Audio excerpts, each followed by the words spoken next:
હજી તો ઉત્તરાયણ પૈતી નથી ત્યાં એની પહેલા તે બધાય પતંગ ચગાવી નાખ્યા. અને આ દોરીની ગોજ કાઢવા માટે છે ને તારા પપ્પાને લઈ જા, કારણ કે એમાં તો એને પીએચડી કરેલી છે. અને આ વખતે ઉત્તરાયણમાં છે ને તમારે તો ધાબા ઉપર પગ મૂકવાનો થતો જ નથી.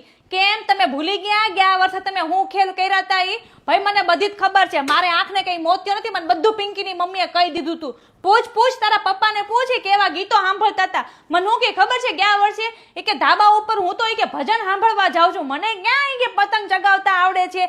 જેવી પિંકીની મમ્મી ધાબા ઉપર ગઈ ને એટલે તરત આને ગીત નવું ચાલુ કરી દીધું. ગુલાબી આંખે જો દેખી હે ખમો, હમણાં હું તમારી ગુલાબી આંખ કરું. લે કે મારા ટાર્ગેટ પૂરા કરવા હોય ઉત્તરાયણમાં. ભાઈ તમારે વળી હે ને ટાર્ગેટ પૂરા કરવા છે ઉત્તરાયણમાં, જ્યાં જેમ ધાડ મારવાનો એમ. જો તારો પતંગ છે ને સીધો નાસામાં જાતો હોય ને તો સૌથી પહેલા તારા પપ્પાને બેહાડીને સીધા નાસા મોકલે તો ત્યાંથી પાછા જ ન આવે.